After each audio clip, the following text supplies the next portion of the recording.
좋은 아침입니다. 확실히 노래할 때보다는 긴장됩니다. 밤늦게까지 설교를 준비하고 늦은 시간에 이제 잠이 들면서 내일 아침에 큰일 났다, 어떡하지? 고민했는데 아침에 일어났는데 너무나도 개운한 거예요. 알고 보니까 1시간이 더 늘었죠. 덕분에 잠을 잘 잘 수 있어서 너무 감사했습니다. 여러분의 삶 속에서도 날마다 이런저런 모습으로 감사가 넘치는 삶이 되시기를 주님의 이름으로 축복합니다. 12년 전에 제가 이 교회를 처음 다니기 시작했고요. 그때 미라클 센터였는데 자리로 치면 바로 저 자리에서 찬양으로 우리 교회에 처음 인사를 했습니다. 근데 12년 후에 하나님 감사하게도 이렇게 좋은 자리로 불러주시고 쓰임받게 해주셔서 참 감사합니다. 저는 어려서부터 이제 성악이라는 것을 이제 주로 배웠고 공부했고 연주를 했고요. 그러다 보니까 교회의 솔로 혹은 이제 지휘자, 또 이제 여러 선교 단체 합창 같은 데서 연주하고 많은 교회를 방문했더랬습니다. 그래도 그런 경험이 있어서 그런지 여기서도 그렇게 덜 떨리는 거 보면 참 감사하다는 생각이 듭니다. 제가 이렇게 오랫동안 성가대 지휘자로 또 찬양 인도자로 교회를 섬기면서 항상 이 강단 앞에 혹은 옆에서 성도님들을 지켜보면서 느끼는 것이 하나 있습니다. 어떤 분들은 표정 가운데 은혜가 충만하구나 하시는 분이 있는 반면에 어떤 분들은 저분은 아무도 못 받고 돌아가시는구나 하시는 분들도 계세요. 근데 과연 그 이유가 무엇일까? 애시당초 예배를 잘 안 나오시던 분이 그러신다면 예배 드리면 회복돼요 라고 말은 하겠지만, 예배도 열심히 드리고 헌금 생활도 신앙생활도 열심히 하는데 그럼에도 불구하고 예배를 드리고 나면 평안이 없고 기쁨이 없이 집으로 돌아가야 되는 이유는 도대체 무엇일까 하는 것이 저희 오랫동안의 고민이기도 하고 걱정이기도 했습니다. 그래서 오늘 그 문제가 무엇인지에 대해서 한번 이야기를 나눠보고자 합니다. 자, 먼저 예배가 무엇입니까? 라는 질문을 한번 드려보겠습니다. 여러분, 예배는 과연 무엇입니까?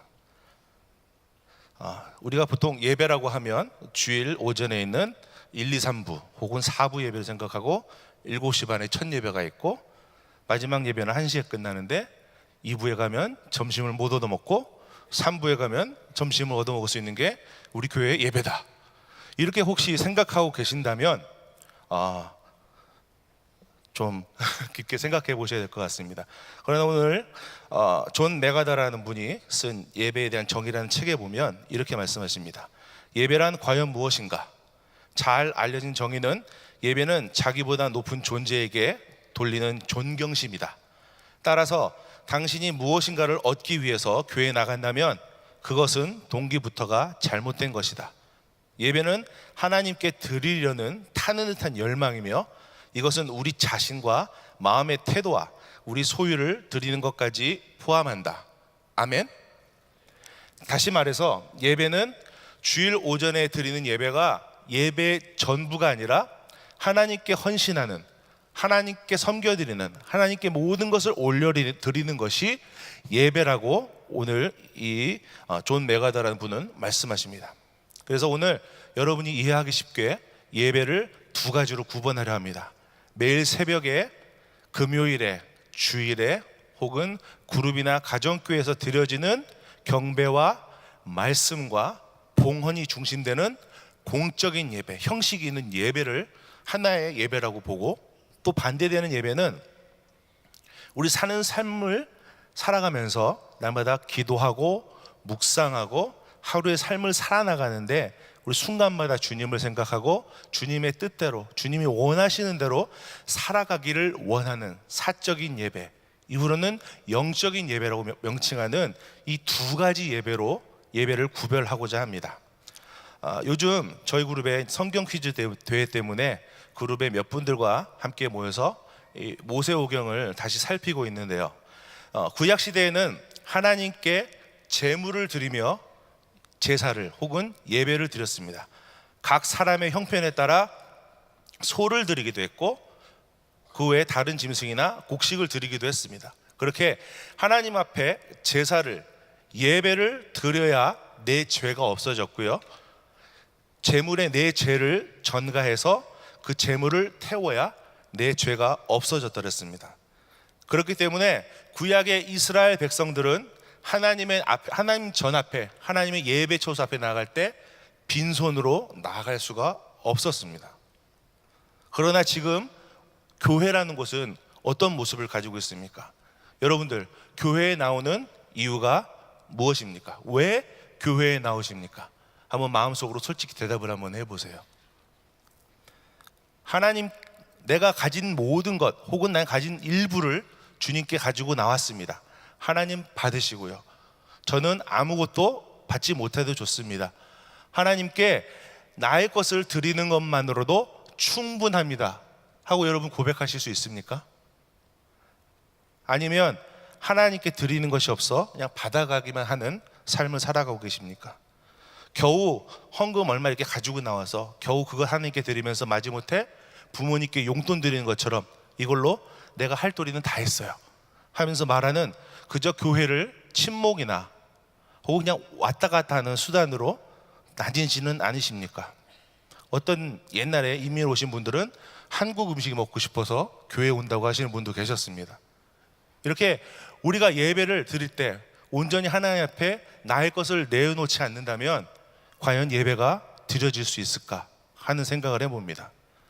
오늘 성경에서는 너희 몸을 하나님이 기뻐하시는 산 제사로 드리라고 말씀하십니다. 여기서 말하는 몸은 단순히 우리의 육신으로 제사를 드리는 매우 흉측하고 무서운 얘기가 아닙니다. 우리의 재능, 우리의 삶, 혹은 우리의 인격 등 그 모든 것을 포함하는 의미를 가지고 있습니다.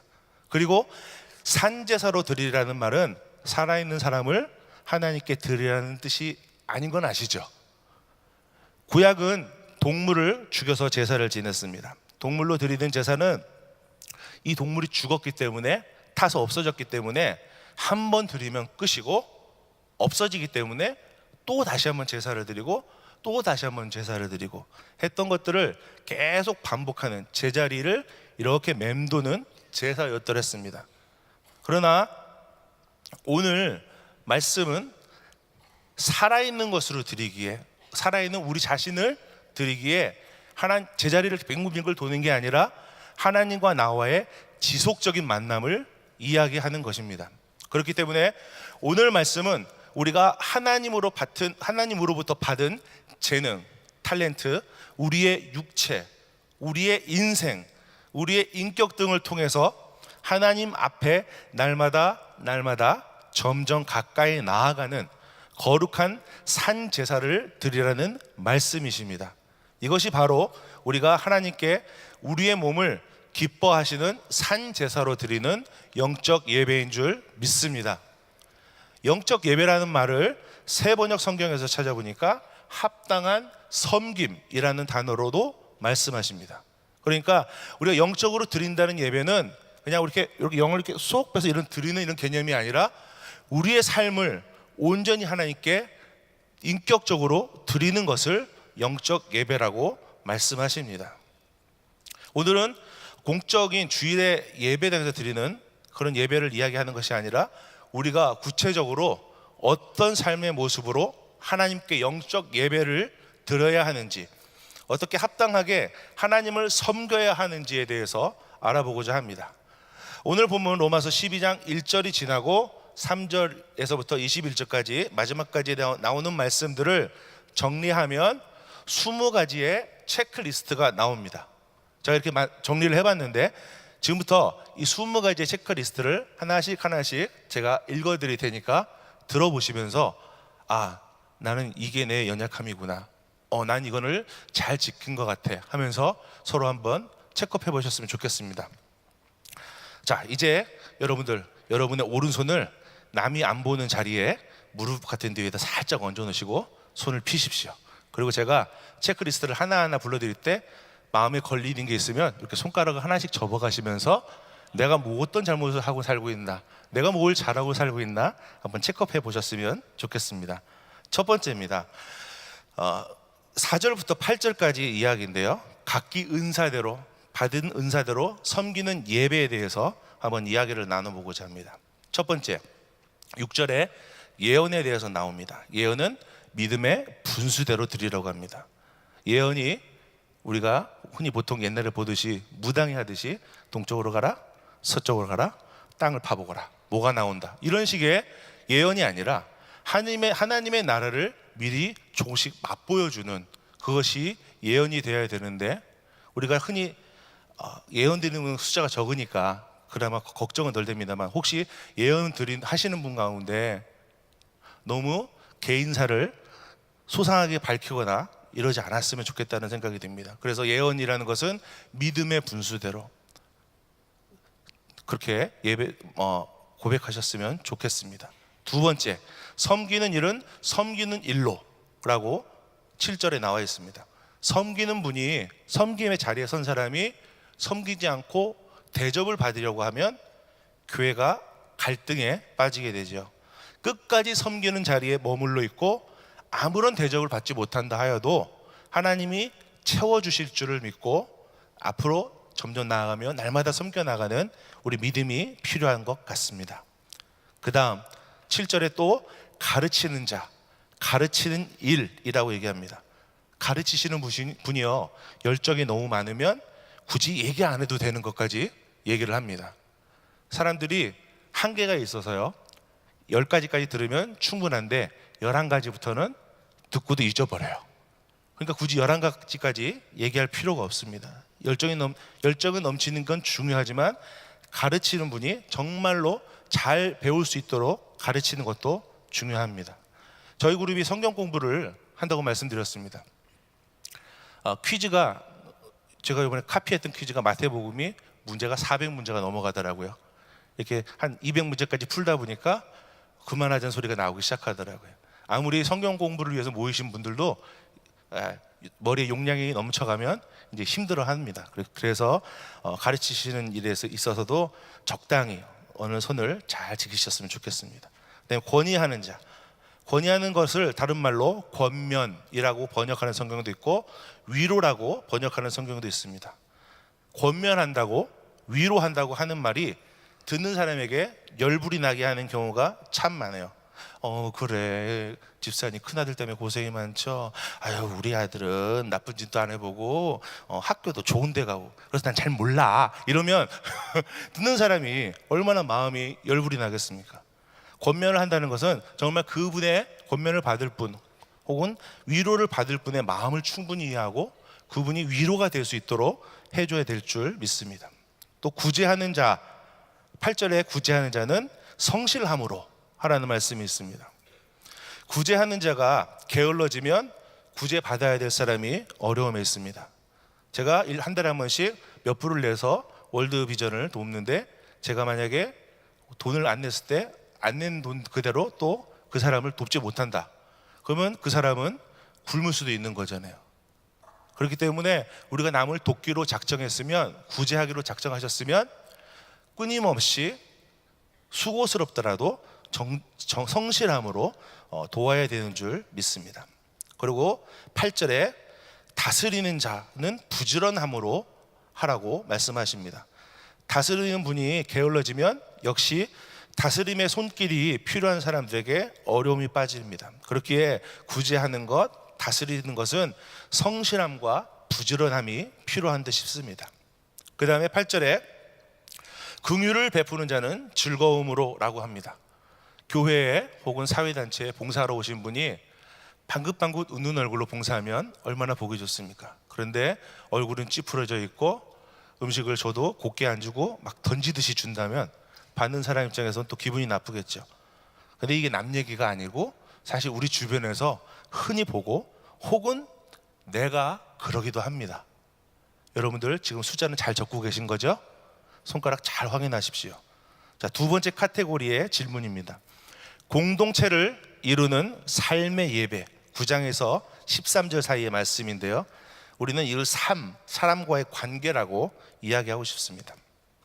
첫 번째 9절에 보니까 사랑엔 거짓이 없나니 악을 미워하고 선에 속하라 라는 말씀이 있습니다. 교회 안에서, 공동체 안에서 서로 주의 이름으로 사랑한다면 그분들에게 거짓말을 하셔서는 안 됩니다. 물론 때로는 선의의 거짓말이 필요하긴 하지만 그분들에게 거짓말로 속이는 일은 하지 않으셔야 됩니다. 악을 베푸시면 안 되고요. 내가 손해를 본다 하더라도 사랑을 베푸시기를 축복합니다. 10절, 형제를 사랑하며 서로 우애하고 존경하기를 서로 먼저 하라 라고 말씀하십니다. 제가 한국을 떠난 지 12년이 됐고요. 남동생이 하나 있는데 잘 대화를 안 하는 형제입니다. 그러다 보니까 12년 동안에 둘 사이에 전화 통화한 시간을 총 합치면 1시간이 채 안 됩니다. 예, 물론 남자끼리 그럴 수는 있습니다. 그러나 조금 더 내 형제 자매들에게 더 관심을 쏟아줬으면 좋겠습니다. 동생아, 정말 미안하다. 자, 그 다음 거는 부지런하여서 게으르지 말고 열심을 품고 주를 섬기라 라고 말씀하십니다. 아까 말씀드린 구제하는 손길, 다스리는 손길이 성실하지 못하고 게을러지면 성도들과의 관계에서 또 교회를 섬기는 일에서도 불편함이 많습니다.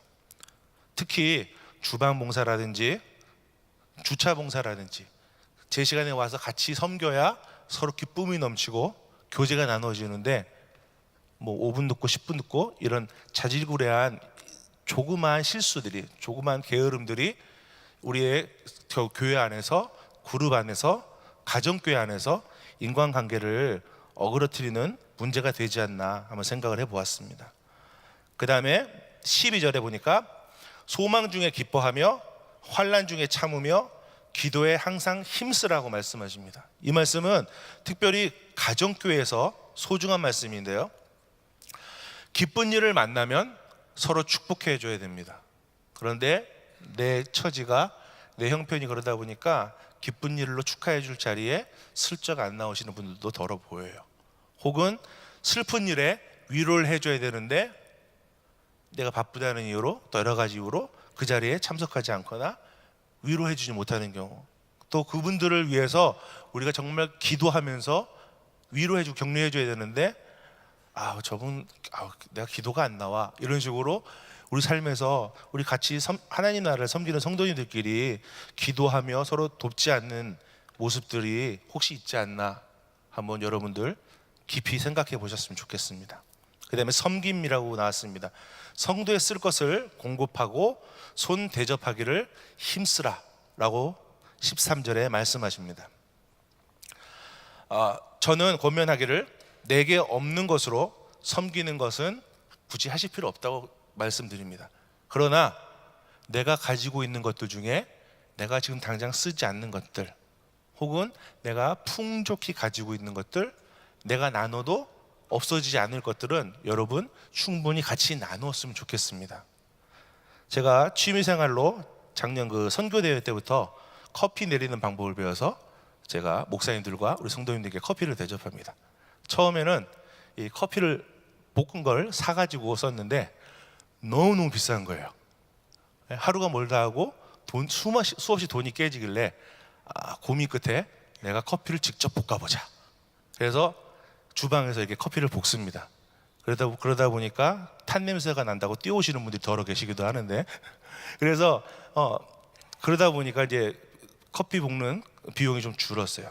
그래서 갓 볶은 맛있는 커피로 성도님들을 대하고 목사님들을 대하다 보니까 무슨 문제가 있을 때, 대화가 필요할 때, 상담을 하고 싶은 얘기가 있을 때 마음 편하게 저를 찾아오시기 시작하더라고요. 내가 커피를 배운 이유가 여기 있구나 하면서 같이 먹고 마시면서 이런저런 저런 얘기 나누면서 교제할 때 그 성도님들이, 우리 목사님들이 많은 위로를 받으시는 거 보면서 제가 기뻤더랬습니다. 이렇게 우리는 내가 할 수 있는 것, 혹은 내가 잘하는 것, 내가 가진 것으로 우리 성도님들을 섬겼으면 좋겠습니다. 세 번째 카테고리는 용납함으로 드리는 예배라고 제가 말해봤는데요, 14절에 보니까 축복, 너희를 핍박하는 자를 축복하라, 축복하고 저주하지 말라는 14절 말씀을 이야기하기를 원합니다. 누구든지 마찬가지겠지만 나를 핍박하고 미워하고 불편해하는 사람에게 우리는 주로 똑같은 것으로 갚아주죠. 솔직히 말씀하시면 그렇죠? 미워하고 핍박하고. 그런데 말씀에서는 하나님은 우리에게 오히려 그들을 축복하라고 하십니다. 예전 어느 교회에 장로님이 계셨는데 인격적으로 매우 훌륭하고 풍채도 좋으시고 직업도 좋고 하나 흠잡을 데가 없는 장로님인데 딱 하나 문제점이 있는데 이분이 고백하시기를 난 저 사람만 보면 분노가 막 끌어올라서 참을 수 없다. 그래서 그분이 여러 가지 치유 방법 사역도 해보고 여러 가지를 노력을 해봤는데 그 문제가 해결되지 않더라는 거예요.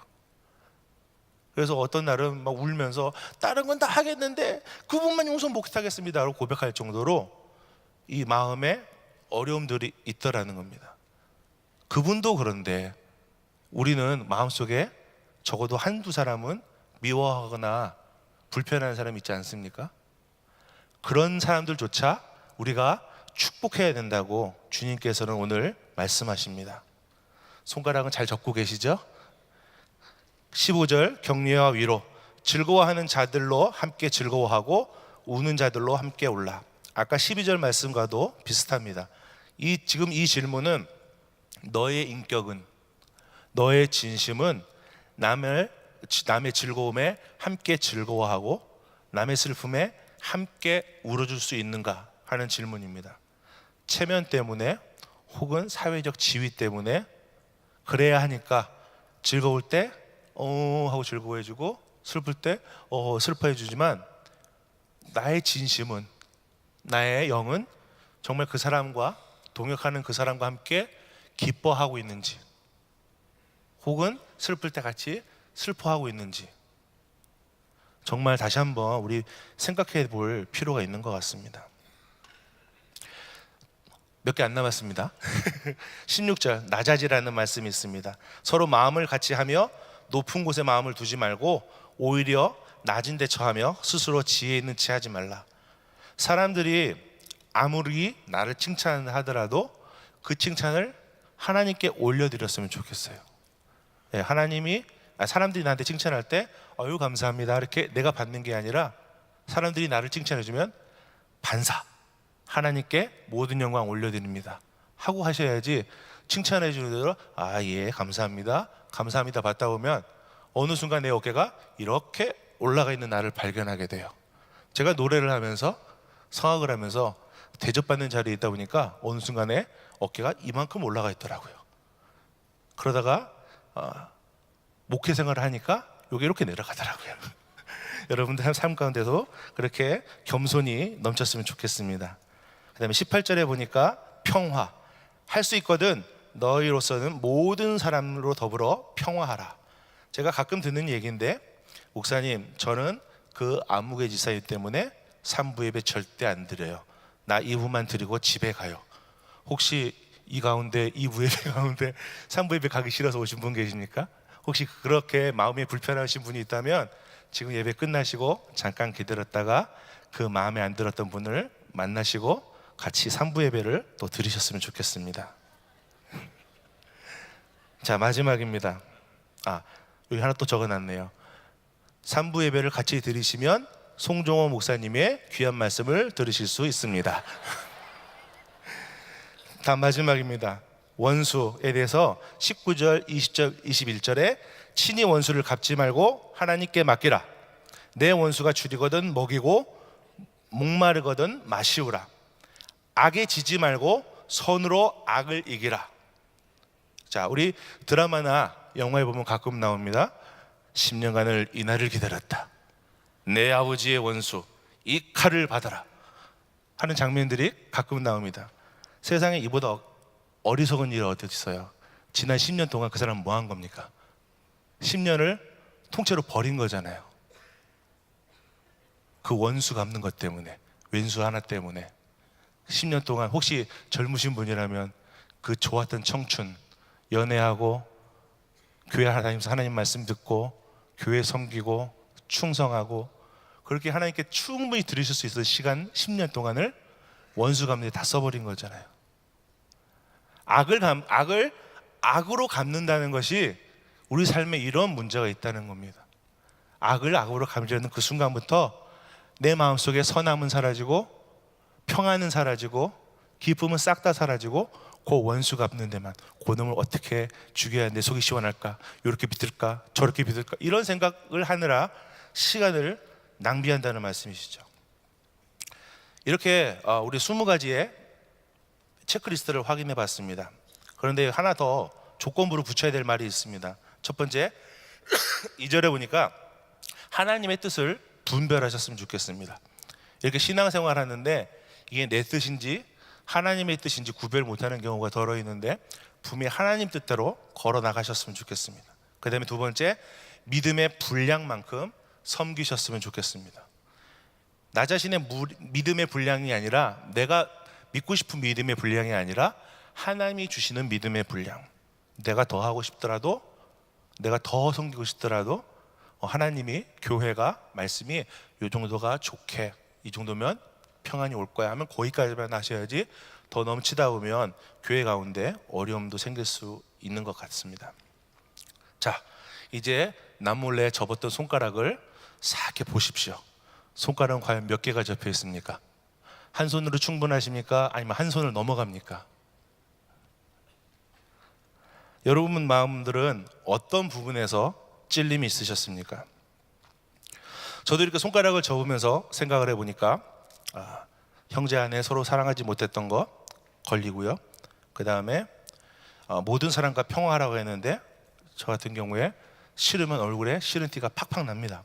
그런 것도 참 마음에 찔림이 있습니다.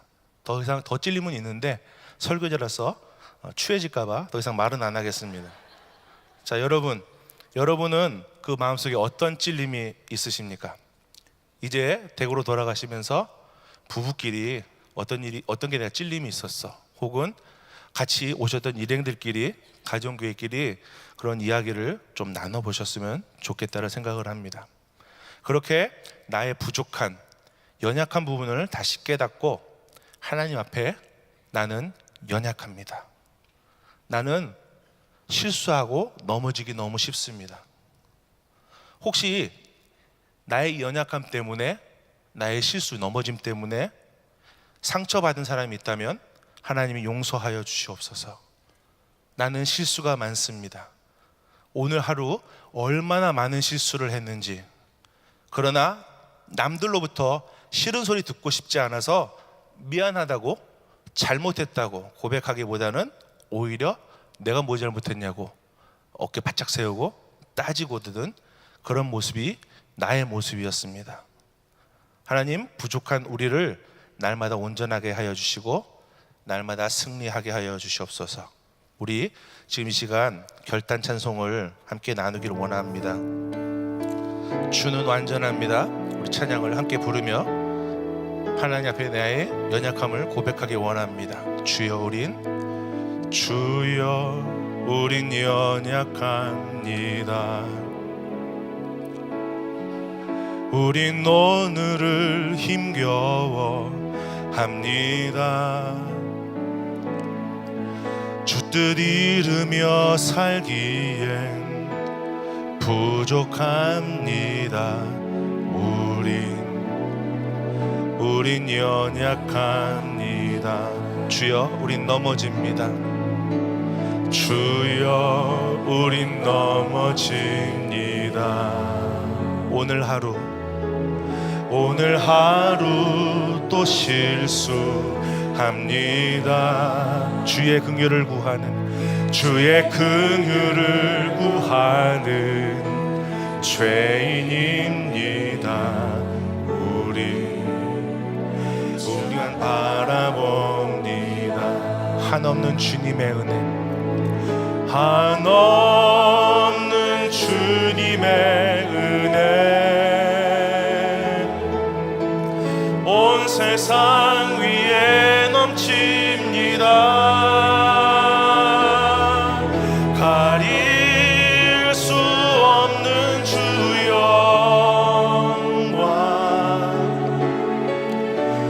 온 땅 위에 충만합니다.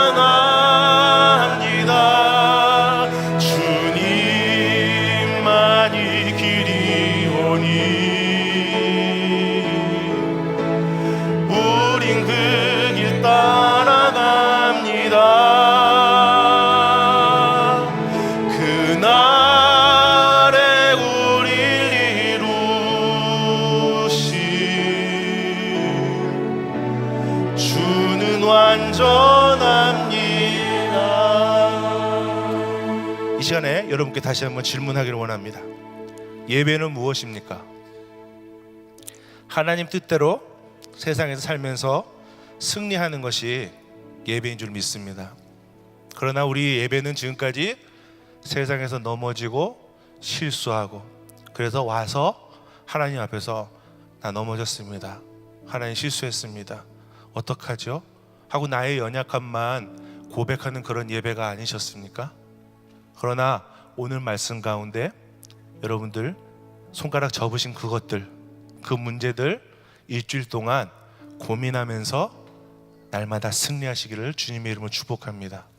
그래서 다음 주에 교회에 오실 때는 하나님, 나는 이걸 승리해서 왔습니다, 이 승리의 기쁨을 하나님께 고백하기 위해서 이 예배에 왔습니다, 그렇게 고백하는 여러분들 되시기를 주님의 이름으로 축복합니다.